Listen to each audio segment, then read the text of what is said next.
Hello बच्चों। आज मैं आपको 8वीं कक्षा का एक नया लेसन लेकर आई हूँ। वो है दरोजी अभयारण्य में बालू। आज का पाठ है बच्चों दरोजी अभयारण्य में बालू। बच्चों इस पाठ के कोई भी लेखक लेखिका नहीं है बल्कि संकलित है। बच्चों इस पाठ में आने वाले शब्दार्थ हैं मैं ऑलरेडी बोर्ड पर लिख चुकी हूँ बच्चों। वैसे ही उसके साथ में कठिन शब्द भी मैं बोर्ड पर लिख चुकी हूँ बच्चों। आइए इसे एक बार हम अच्छे से पढ़ लेंगे। इधर देखिए बच्चों, शब्दार्थ। सुनहरी का मतलब है बच्चों सोने का रंग को हम क्या कहते हैं? सुनहरी कहते हैं। कोठरी का मतलब है बच्चों कमरा। बिलकना का मतलब है बच्चों रोना। बिलकना का मतलब है बच्चों रोना। लार टपकाना का मतलब है बच्चों ललचाना। मूसलाधार वर्षा का मतलब है बच्चों जोरदार बारिश को हम मूसलाधार वर्षा कहते हैं। आंखें लाल करना का मतलब है बच्चों गुस्सा करना। यातना का मतलब है बच्चों कष्ट। स्वच्छंद का मतलब है बच्चों आजाद। ये था बच्चों इस पाठ में आने वाले शब्दार्थ। अब आइए बच्चों इस पाठ में आने वाले कठिन शब्द मैं आपको बताकर देती हूँ। इधर देखिए बच्चों, कठिन शब्द अभयारण्य, सुहानी, मधुमक्खी, सुल्ताना, बर्दाश्त, मूसलाधार वर्षा, प्राणी दया समिति, झाड़दार। बच्चों ये था इस पाठ में आने वाले कठिन शब्द। अब आइए बच्चों इस पाठ को मैं आपको समझाती हूँ। इस पाठ को मैं आपको समझाने से पहले इस पाठ को एक बार अच्छे से पढ़ लेती हूँ बच्चों, आप ध्यान देकर सुनना। पाठ 8 दरोजी अभयारण्य में बालू। संकलित। वह सुबह बड़ी सुहानी थी। सुनहरी धूप में घास पर ओस की बूंदें चमक रही थी। मैं बड़े मजे से पेड़ पर चढ़ रही थी। ऊपर एक मधुमक्खी का छत्ता था। शहद की मिठास मुझे उसकी ओर खींच रही थी। मीठे शहद के ख्याल से ही मेरे मुंह से लार टपक रही थी। मेरा हाथ छत्ते तक पहुंचने ही वाला था कि मेरी पीठ पर जोर की लाठी पड़ी। मैं चौंक कर देखने लगी। मुझे बहुत बुरा लग रहा था कि मेरा सपना टूट गया। मालिक आंखें लाल करके मेरे सामने खड़ा था।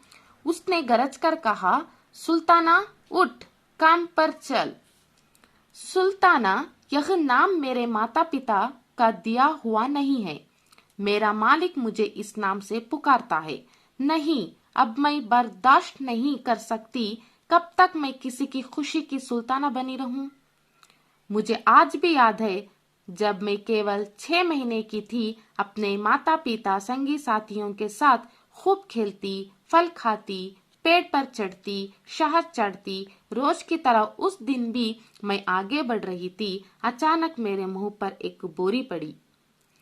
आंखों के सामने गुप अंधेरा गया। जब आंखें खुली तो अपने आप को एक अंधेरी कोठरी में पाया। मेरा दिल घबरा रहा था। भूख भी बहुत लग रही थी। मैं बिलखते हुए माँ को बुला रही थी। तभी एक डरावना आदमी आया। उसके हाथ में लाठी थी। उसके साथ और एक आदमी भी आया था जिसके हाथों में कुछ फल थे। उसने वे फल मेरे सामने फेंके। मैं बहुत भूखी थी। पल भर में फल खत्म, पर भूख नहीं मिटी। उसके बाद तो आधे पेट खाकर सो जाना रोज की बात हो गई है। मार खानी पड़ती है सो अलग। जंगल में स्वच्छंद होकर घूमना, गुफाओं में रहना तो सपने में भी संभव नहीं है। खड़ी धूप हो या मूसलाधार वर्षा, मुझे मालिक के साथ सड़कों पर नाचना पड़ता है। जिस ओर मालिक खींचे उसी ओर बढ़ना पड़ता है। मेरा नाच देखकर लोग ताली बजाते हैं और पैसे फेंकते हैं। कुछ भले मानुस मुझे फल खिलाते हैं। मुझे सबसे अच्छा तब लगता है जब छोटे बच्चे मुझे देखकर खुश होते हैं और अपने नन्हे हाथों से मुझे सहलाते हैं। आजकल मुझे बहुत कम दिखाई देता है। आंखें कमजोर हो गई है। अभी तो सिर्फ 15 साल की हूँ। जाने आगे क्या होगा। मैं हर रोज ईश्वर से प्रार्थना करने लगी हूँ कि वह मुझे इस कष्ट से मुक्ति दिला दे। आखिर वह दिन भी आ गया। प्राणी दया समिति के कुछ सदस्यों ने मुझे मालिक के चंगुल से छुड़ा लिया। जो जंगल, गुफाएं, फल आदि मैं केवल सपने में देखा करती थी, आज उन्हें अपने सामने देख रही हूँ। यह दरोजी बालू धाम है। इस अभयारण्य को हम जैसे बालुओं की रक्षा के लिए ही बनाया गया है। दरोजी अभयारण्य बल्लारी जिले के होसपेट से लगभग 25 किलोमीटर की दूरी पर है। 597 हेक्टेयर तक फैले वन प्रदेश को अक्टूबर 1994 में सरकार ने दरोजी अभयारण्य के नाम से घोषित किया। यह वन्यधाम सारे एशिया में बालुओं के लिए घोषित किया गया सर्वप्रथम अभयारण्य है। पथरीली गुफाओं से भरे इस वन प्रदेश में झाड़दार वन है, जिसमें सीताफल, महुआ, जामुन, बेर आदि फलों के पेड़ हैं, जो बालुओं के पसंदीदा आहार है। मधुमक्खी के छत्ते व चींटियां की बाम्बियां भी अधिक मात्रा में पाई जाती है, जो बालुओं को अच्छी लगती है। पुराणों में तथा रामायण व महाभारत में किष्किंधा नगर के रूप में इस प्रदेश का उल्लेख है। यह प्रदेश हनुमान और जाम्बवत का माना जाता है। यह अभयारण्य बालुओं के साथ तेंदुआ, तीतर, सेहल, कांटों वाला सुअर, हिरन, कछुआ, जंगली सुअर, मोर, हैना, लोमड़ी आदि का भी आवास स्थल है। यहाँ लगभग पक्षियों की 90 प्रकार की प्रजातियां पाई जाती है।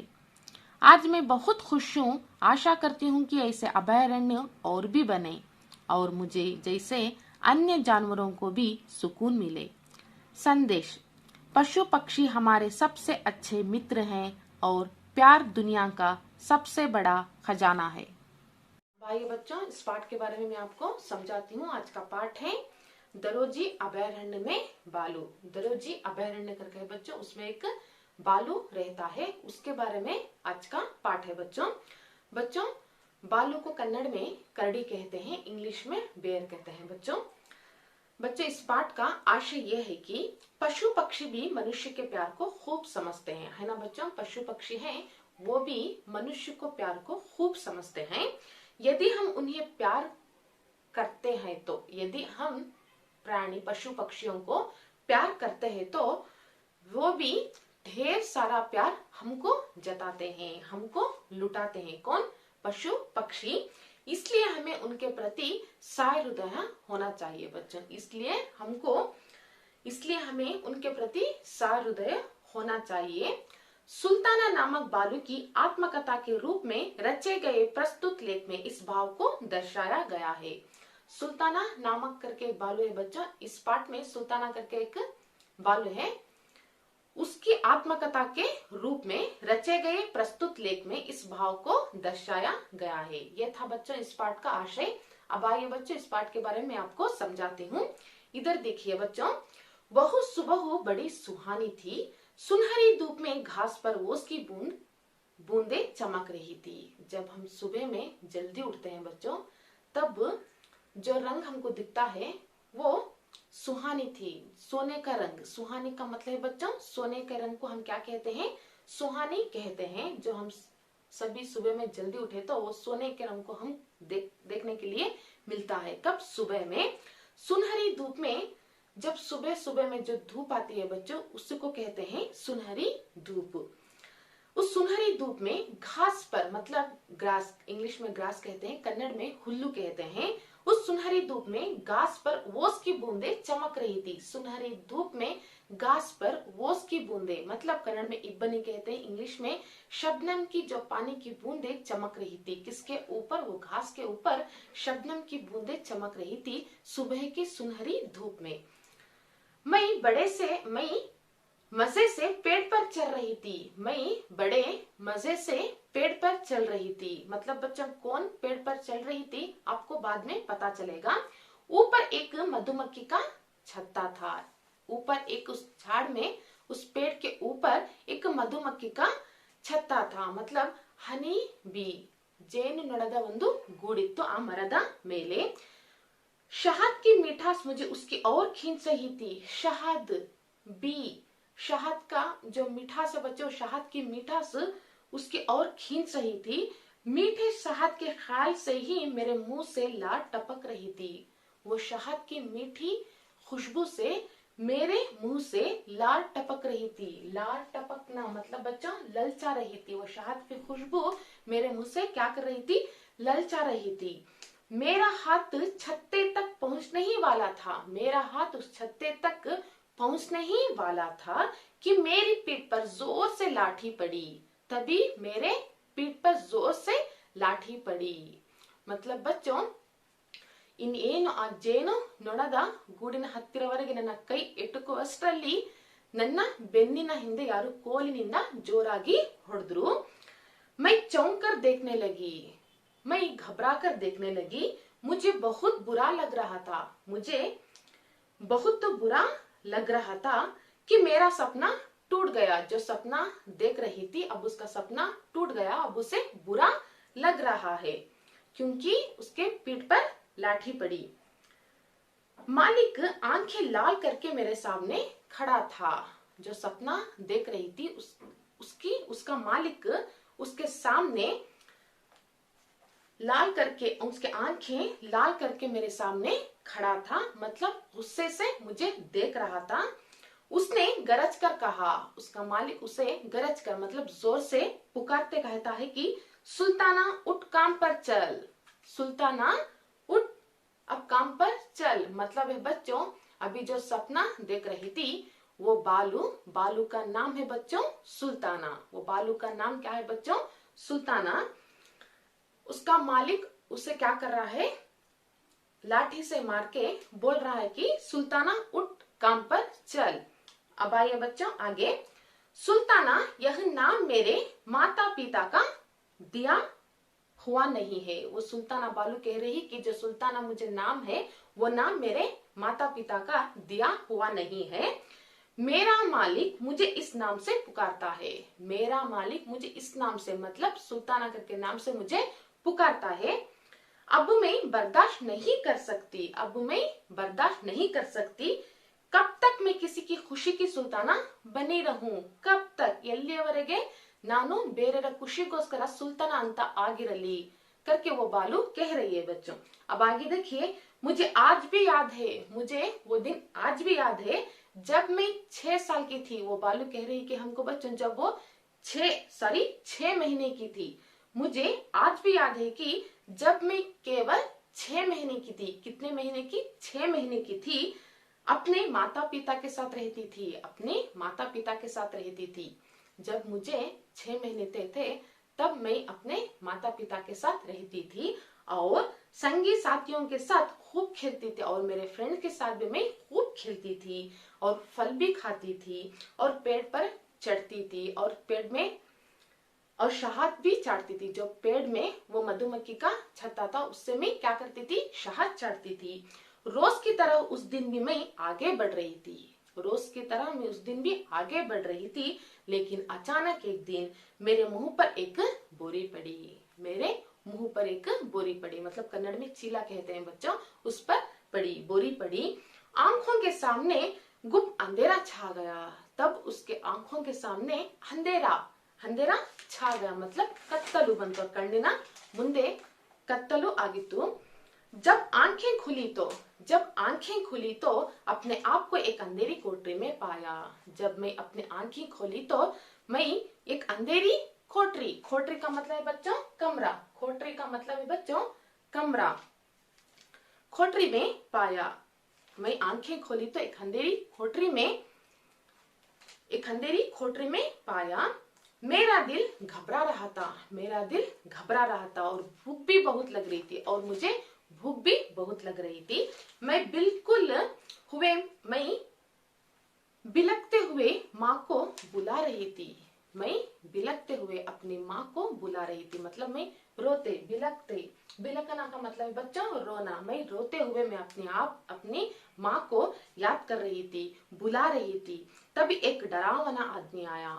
तब मैं रो के अपनी माँ को बुला रही थी, तब एक डरा हुआ एक आदमी मेरे सामने आया। उसके हाथ में लाठी थी, उसके हाथ में लाठी, लाठी का मतलब बच्चों कोलू, उसके हाथ में एक लाठी थी।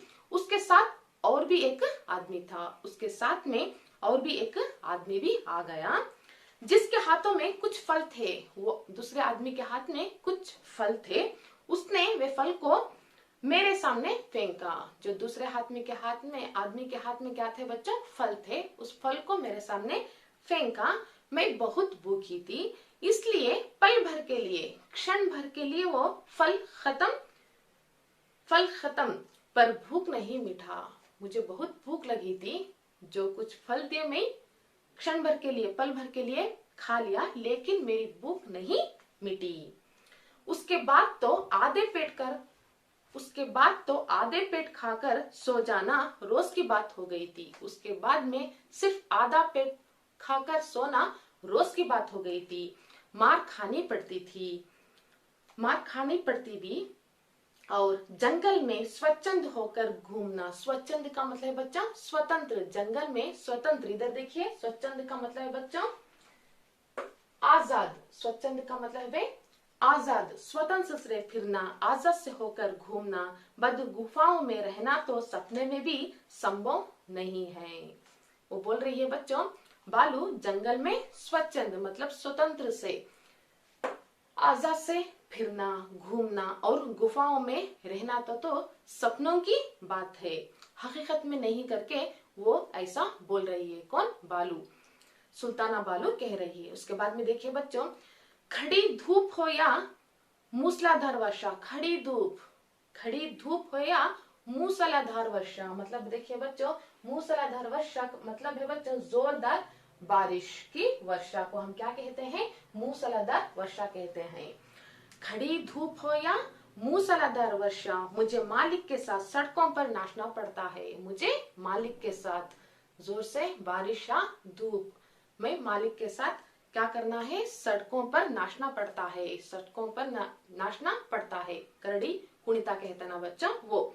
जिस पर और मालिक खींचे और बढ़ना पड़ता है, जिस और मालिक मुझे खींचता है उससे और मैं जाना पड़ता है, उससे और मैं बढ़ना पड़ता है, उसके और मैं साथ में जाना पड़ता है।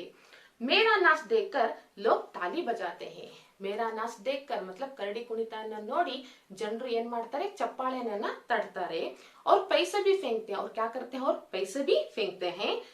कुछ भले मानुस मुझे फल खिलाते हैं। कुछ अच्छे आदमी मुझे क्या खिलाते हैं? कुछ फल, कुछ फ्रूट्स मुझे खिलाते हैं। मुझे सबसे अच्छा तब लगता है, वो बालू कह रही है बच्चों, मुझे सबसे अच्छा तब लगता है कि जब छोटे छोटे बच्चे मुझे देखकर खुश होते हैं, वो मुझे बहुत अच्छा लगता है करके बालू कह रही है। और अपने नन्हे हाथों से मुझे सहलाते हैं, और मुझे नन्हे हाथों से ऐसा सहलाते हैं, मतलब ಈ ತರ ಚಿಕ್ಕ ಮಕ್ಕಳು ನನಗೆ ಸವರ್ತಾರಲ್ಲ, ಅದು ನನಗೆ ತುಂಬಾ ಇಷ್ಟ ಆಗುತ್ತೆ। इधर देखिए बाद में, आजकल मुझे बहुत कम दिखाई देता है। आजकल मुझे बहुत कम दिखाई देता है। कम ನನಗೀಗ ಇತ್ತೀಚೆಗೆ ನನಗೆ ಅಷ್ಟೇನು ಚೆನ್ನಾಗಿ ಕಾಣಿಸ್ತಿಲ್ಲ, ಕಣ್ಣು ಸ್ವಲ್ಪನೇ ಕಾಣಿಸ್ತಾ ಇದೆ। आजकल मुझे बहुत कम दिखाई देता है। आंखें कमजोर हो गई है, मेरी आंखें अब कमजोर हो गई है। अभी तो सिर्फ 15 साल की हूँ, अभी तो सिर्फ 15 साल की हूँ, जाने आगे क्या होगा करके वो बालू हमको कह रही है। उसके बाद में देखिए बच्चों, मैं हर रोज ईश्वर से प्रार्थना करने लगी हूँ। उस दिन से मैं हर रोज अपने ईश्वर से रोज प्रार्थना कर रही हूँ कि वह मुझे इस कष्ट से मुक्ति दिला दे। जो मुझे कष्ट हो रही है वो कष्ट से मुक्ति दिला दे करके मैं रोज अपने ईश्वर से प्रार्थना कर रही हूँ करके वो सुल्ताना बालू हमको कह रही है बच्चों। अब देखिए, आखिर वह दिन भी आ गया। प्राणी दया समिति के कुछ सदस्यों ने मुझे मालिक के चंगुल से छुड़ा लिया। मतलब बच्चों, वो अपने मालिक के साथ सुल्ताना बालू रहती थी, कष्ट से, बहुत कष्ट से रहती थी। वो कष्ट से रहने पर वो हमेशा अपने ईश्वर, अपने भगवान से प्रार्थना करती थी कि मुझे इस कष्ट से मुझे मुक्ति दिला दे करके अपने भगवान, अपने ईश्वर से प्रार्थना करती थी। अब वो प्रार्थना पूरा होने वाला है। अब वो सुल्ताना बालू को अच्छे दिन आने वाले हैं बच्चों। आखिर वह दिन भी आ गया, आखिर वह अच्छा दिन भी आ गया। प्राणी दया समिति के कुछ सदस्यों ने मुझे मालिक के चंगुल से छुड़ा लिया। देखिए बच्चों, प्राणी दया समिति, प्राणी रक्षा के लिए जो समिति है बच्चों, उसी को कहते हैं प्राणी दया समिति के कुछ सदस्यों मुझे मतलब सुल्ताना बालू को छुड़ा लिया, जो जंगल, गुफाएं, फल आदि में केवल सपने में देखा करती थी। जब वो अपने मालिक के साथ रहती थी सुल्ताना बालू, तब वो सपने देखा करती थी, जंगल के सपने, गुफाएं के सपने, फल आदि के सपने वो देखा करती थी। अब वो सपने उसके सामने हकीकत में बदलने वाले हैं मेरे बच्चों। इधर देखिए, आज उन्हें अपने सपने सामने देख रही हूँ, जो सपने देख रही थी वो सपने अब सामने देख रही हूँ करके वो सुल्ताना बालू कह रही है। बाद में देखिए बच्चों, यह दरोजी बालू डाम है। इस अभयारण्य को हम जैसे बालुओं की रक्षा के लिए ही बनाया गया है, मतलब सुल्ताना बालू के रक्षा के लिए ही बनाया गया है। कौन सा? अभयारण्य।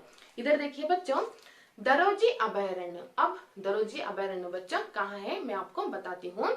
दरोजी अभयारण्य बल्लारी जिले के होस्पेट से लगभग 25 किलोमीटर की दूरी पर है। बच्चों, दरोजी अभयारण्य बल्लारी जिले के, कहाँ, कौन सा जिला बच्चों? बल्लारी जिले के। इधर देखिए, दरोजी अभयारण्य बल्लारी जिले के होस्पेट से, कहां से बच्चों? होस्पेट से लगभग 25 किलोमीटर की दूरी पर है। इधर देखिए बच्चों, बाद में 597 30 हेक्टेयर तक फैले वन प्रदेश को अक्टूबर 1994 मतलब 1994 में सरकार ने दरोजी अभयारण्य के नाम से घोषित किया। कब बच्चों? 1994 में सरकार ने दरोजी अभयारण्य के नाम से घोषित किया। यह वन्य धाम सारे एशिया में बालुओं के लिए घोषित किया गया सर्वप्रथम अभयारण्य है। कौन सा बच्चों? सर्वप्रथम अभयारण्य दरोजी अभयारण्य है। वो एशिया में, सारे एशिया में बालुओं के लिए घोषित किया गया सर्वप्रथम दरोजी अभयारण्य है। बच्चों आगे देखिए, पथरीली गुफाओं से भरे इस वन प्रदेश में झाड़दार वन है। पथरीली गुफाओं से भरे इस वन प्रदेश में झाड़दार वन है। पथरीली गुफाओं से झाड़दार, अनेक झाड़ से बने हुए झाड़दार वन है, जिसमें सीताफला, महुआ, देखिए बच्चों अनेक फ्रूट्स के साइंस में अभयारण्य में वो कौन कौन से हैं? देखिए बच्चों, इधर सीताफल, महुआ, जामुन, बेर आदि फलों के पेड़ हैं। कहाँ? दरोजी अभयारण्य में, जो बालुओं के मन पसंदीदा आहार है ना बच्चों? बालुओं को ये सब मन पसंदीदा आहार, फेवरेट फूड है ये पूरा। कौन सा बच्चों? सीताफल, महुआ, जामुन, बेर आदि बालुओं के मन पसंदीदा आहार है। मधुमक्खी के छत्ते व चींटियां की बाबियां भी अधिक मात्रा में पाई जाती है, जो बालुओं को अच्छी लगती है। कहाँ पर बच्चों? दरोजी अभयारण्य में। पुराणों में तथा रामायण व महाभारत में किष्किंधा नगर के रूप में इस प्रदेश का उल्लेख है। पुराणों कथा में बच्चों, पुराणों कथा में रामायण व महाभारत में किष्किंधा नगर के रूप में इस प्रदेश का उल्लेख है। यह प्रदेश हनुमान और जांबवत का माना जाता है। यह प्रदेश बच्चों हनुमान और जांबवत का माना जाता है। यह अभयारण्य बालुओं के साथ, देखिए बच्चे इस अभयारण्य में बालुओं के साथ और कुछ भी जानवर है बच्चों, वो अब मैं आपको बताती हूँ। इधर देखिए, यह अभयारण्य में बालुओं के साथ तेंदुआ, तीतर, सेह, कांटों वाला सुअर, हिरन, कछुआ, जंगली सुअर, मोर, हेना, लोमड़ी आदि का भी आवास स्थल है। देखिए बच्चों, बालुओं के साथ तेंदुआ, तीतर, सेह, कांटों वाला सुअर, मुल्लिना, हंदी, हिरन, जिंके, कछुआ, आमे, जंगली सुअर, काड़ू, हंदी, मोर, हेना, लोमड़ी आदि का भी आवास स्थल है। यहाँ लगभग पक्षियों की 90 प्रकार की प्रजातियां पाई जाती है। देखिए बच्चों, दरोजी अभयारण्य में 90 प्रकार प्रजातियां पाई जाती है। किसके? पक्षियों के 90 प्रकार की प्रजातियां पाई जाती है। कहाँ? दरोजी अभयारण्य में। आज मैं बहुत खुश हूँ, वो कह रहे हैं बच्चों, बालू आज मैं बहुत खुश हूँ, आशा करती हूँ कि ऐसे अभयारण्य और भी बने, ऐसे अभयारण्य दरोजी अभयारण्य जैसे और भी अभयारण्य बने, और मुझ जैसे अन्य जानवरों को भी, मुझ जैसे अन्य जानवरों को भी ಸುಕೂನ್ ಮಿಲೆ, ನನಗೆ ಯಾವ ರೀತಿ ನನಗೆ ನೆಮ್ಮದಿ ಸಿಗ್ತಾ ಇದೆಯೋ ಅದೇ ರೀತಿ ನೆಮ್ಮದಿ ಬೇರೆ ಪ್ರಾಣಿಗಳಿಗೆ ಸಿಗಲಿ ಅಂತ ನಾನು ಆಶಯ ಮಾಡ್ತಾ ಇದ್ದೀನಿ ಅಂತ ಆ बालू ಹೇಳ್ತಾ ಇದೆ। ये था बच्चों उस बालू का आशय। बच्चों इस पाठ का संदेश यह है कि पशु पक्षी हमारे सबसे अच्छे मित्र हैं। पशु पक्षी हमारे सबसे अच्छे मित्र हैं, और जो उनका प्यार है दुनिया का सबसे बड़ा खजाना है। जो पशु पक्षियों का जो प्यार है बच्चों, वो दुनिया का सबसे बड़ा खजाना है। बच्चों ये था आज का पाठ, दरोजी अभयारण्य में बालू। बच्चों इस पाठ यहीं पर खत्म होता है। बच्चों जो भी मैं शब्द और कठिन शब्द लिखी हूँ आपके होमवर्क बुक में लिखकर अच्छे से प्रैक्टिस कर लीजिए। मैं अगले फिर क्लास में एक नए लेसन में मिलती हूँ, तब तक के लिए धन्यवाद।